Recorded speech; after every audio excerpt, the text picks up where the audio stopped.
ಪರಿಸರ ಮಾಲಿನ್ಯ ಪೀಠಿಕೆ.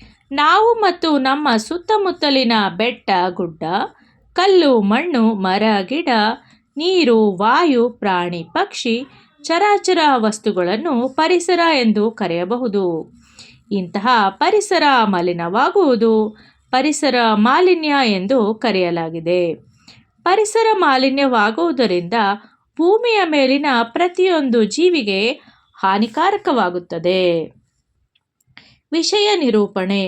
ಹೆಚ್ಚುತ್ತಿರುವ ಜನಸಂಖ್ಯೆ, ಪರಿಸರ ಮತ್ತು ಸ್ವಚ್ಛತೆ ಮಹತ್ವದ ಅರಿವಿಲ್ಲದಿರುವುದು, ಅಜ್ಞಾನ, ಮೂಢನಂಬಿಕೆಗಳು, ವಸ್ತುಗಳ ಮರುಬಳಕೆಯಲ್ಲಿ ಅಸಡ್ಡೆ, ಅತಿ ವಾಹನಗಳ ಬಳಕೆ, ಕಾರ್ಖಾನೆಗಳ ಅಸುರಕ್ಷಿತ ಕಾರ್ಯಗಳು, ಕಾಡುಗಳ ನಾಶ, ನಗರ ನಿರ್ಮಾಣ ಇತ್ಯಾದಿ ಕಾರ್ಯಗಳು ಪರಿಸರ ಮಾಲಿನ್ಯಕ್ಕೆ ಕಾರಣವಾಗುತ್ತಿವೆ.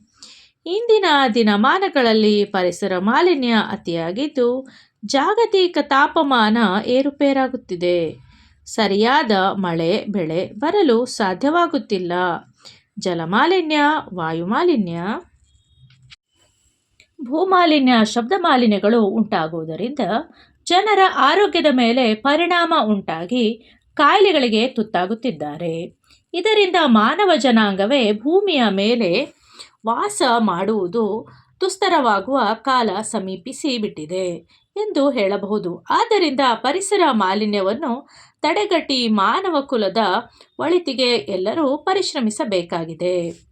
ಪರಿಸರ ಸಂರಕ್ಷಣೆ ಮಾಡುವುದು ಎಲ್ಲರ ಕರ್ತವ್ಯವಾಗಬೇಕು.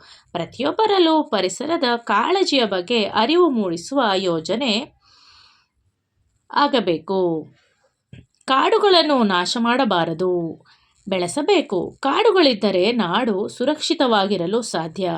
ಹೆಚ್ಚು ಹೆಚ್ಚು ಗಿಡಗಳನ್ನು ಬೆಳೆಸಬೇಕು. ನೀರಿನ ಮಿತ ಬಳಕೆ, ವಾಹನಗಳ ಮಿತ ಬಳಕೆ, ಕಾರ್ಖಾನೆಗಳಿಂದ ಮಾಲಿನ್ಯವಾಗದಂತೆ ಪರ್ಯಾಯ ವ್ಯವಸ್ಥೆಗಳನ್ನು ಕೈಗೊಳ್ಳುವುದು, ನೀರು, ಪ್ಲಾಸ್ಟಿಕ್, ಕಬ್ಬಿಣದಂತಹ ವಸ್ತುಗಳನ್ನು ಮರುಬಳಕೆ ಮಾಡುವ ವ್ಯವಸ್ಥೆಯನ್ನು ರೂಪಿಸುವುದು. ಉಪಸಂಹಾರ. ಕಾಡಿದ್ದರೆ ನಾಡು, ನಾಡಿದ್ದರೆ ನಾವು. ಪರಿಸರ ಸಂರಕ್ಷಣೆ ನಮ್ಮೆಲ್ಲರ ಹೊಣೆ. ವಿದ್ಯಾರ್ಥಿಗಳಾದ ನಾವು ಪರಿಸರ ಸಂರಕ್ಷಣೆ ಅರಿವನ್ನು ಮೂಡಿಸಿಕೊಂಡು ಪ್ರತಿಯೊಬ್ಬರಲ್ಲೂ ಜಾಗೃತಿಯನ್ನು ತರಬೇಕು.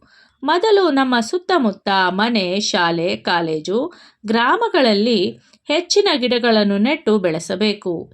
ಇತರರಿಗೂ ಬೆಳೆಸಲು ಪ್ರೇರಣೆಯಾಗಬೇಕು. ಅಂದಾಗ ಪರಿಸರ ಉಳಿಯಲು ಬೆಳೆಯಲು ಸಾಧ್ಯವಾಗುತ್ತದೆ ಎಂಬುದೇ ನಮ್ಮೆಲ್ಲರ ಆಶಯವಾಗಬೇಕಿದೆ.